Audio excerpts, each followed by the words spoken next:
আসসালামু আলাইকুম, hello everyone. তো আজকে মনটা ভীষণই খারাপ, কারণ আগে শুনতাম বাঁচতে হলে হাসতে হয়, আর এখন দেখি হাসতে হলে মরতে হয়। কি একটা অবস্থা, তাই না? সামান্য হাসির কারণে একটা মানুষের জীবনে যে চলে যেতে পারে, সেটা কখনো মানুষ ভেবেছে? যেই মেয়ে দুটোর জন্য আজকে তার জীবনটা চলে গেল, তার কিন্তু কিছুই হলো না, তারা কিন্তু দিব্যি ভালো আছে। যে মারছে তারও জীবন শেষ, আর যে মরছে তার তো এমনিই শেষ। আমার মতে ওই মেয়ে দুটাকে আগে ধরা উচিত ছিল। কয়দিন পরে দেখবো একজন চিনি বাবাকে বিয়ে করে তারা দিব্যি সুখে সংসার করতে আছে, আর যারা মারছে তারা তো সারা জীবন জেলখানায় থাকবে, তাদের জীবন তো শেষ। আর যে মরছে তার জীবন তো এমনিতেই শেষ। ইতিহাসের পাতায় রয়ে গেল, একজন ভাতের জন্য মরলো আর একজন হাসির জন্য মরলো। কি আজব দেশ, তাই না? আমরা কত আজব দেশে বসবাস করি। আমাদের জীবনের কোনো গ্যারান্টি নাই।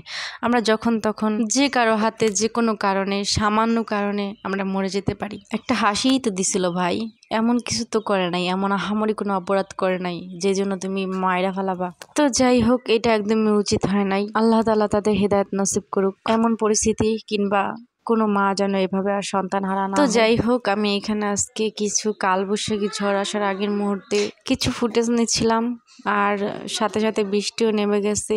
প্রচণ্ড পরিমাণে বৃষ্টি হয়েছে, বাতাস হয়েছে, মানে যাকে বলে কালবৈশাখী ঝড় আর কি। তো অনেক প্রচণ্ড পরিমাণে বৃষ্টি হয়েছে, আর বাতাস তো ছিলই। তো 2 ঘন্টার মতো অনবরত এভাবে বৃষ্টি হইতেছিল আর বাতাস হইতেছিল, আর কারেন্ট তো ছিলই না, অন্ধকার চারদিক। তো আমার কাছে বৃষ্টির থেকেও বৃষ্টির আগের মুহূর্তটা সব থেকে বেশি ভালো লাগে, কারণ চারদিক অন্ধকার হয়ে যায় আর প্রচণ্ড পরিমাণে বাতাস ছাড়তে থাকে, আর ওই সময়টা প্রচুর পরিমাণে পাতা ঝরে পড়তে থাকে নিচে, আর ওই পাতাগুলো ধরতে আমার ভীষণই ভালো লাগে। তো আগে যখন আমরা ছোট ছিলাম তখন সব কাজিনরা মিলে এইভাবে দৌড়াদৌড়ি করতাম, আর কে আগে পাতা ধরতে পারে, বাতাসের মধ্যে যখন পাতাগুলো ঝরে ঝরে পড়তো তখন কে পাতাগুলো ধরতে পারে সেটা নিয়ে প্রতিযোগিতা হইতো।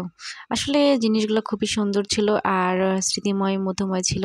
আর এখানে দেখেন কি পরিমাণের বৃষ্টি হইতেছে আর কি পরিমাণের বাতাস, একেবারে মনে হইতেছে যে এই যে পানি পড়তেছে, পানিগুলো সব উড়াই নিয়ে যাইতে পারলে মনে হয় নিয়ে যাইতো। আর ভাই, আমার সব থেকে বেশি ভালো লাগছে আমগুলা যে পড়তে আসি, কখন ঝড় থামবে আর আমি আমগুলা টোকামো, সেই অপেক্ষায় আর কি দাঁড়াইছি। আর আমি দেখতেছিলাম আমার চোখের সামনে আমগুলো ঠাস ঠাস ঠাস ঠাস করে পড়তেছিল, খুবই ভালো লাগতেছিল দেখা। আর মনে মনে ভাবতেছিলাম কখন যে ঝড়টা থামবে, আর থামার পরে যেন সব আমগুলো আমি আগে যেন ঢুকাইতে পারি।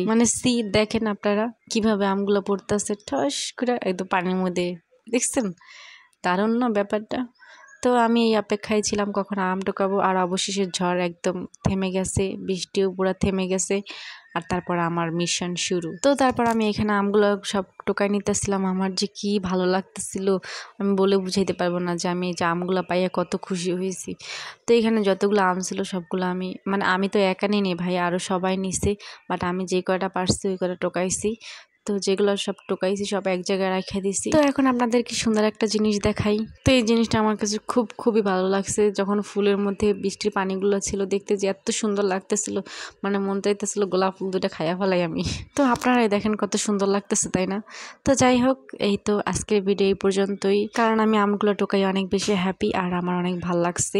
তো এটা আপনাদের সাথে শেয়ার করলাম। আপনাদের কেমন লাগছে অবশ্যই কমেন্ট সেকশনে জানাতে ভুলবেন না, আর ভালো লাগলে অবশ্যই পেজটি ফলো রাখবেন। দেখা হবে নেক্সট কোনো ভিডিওতে।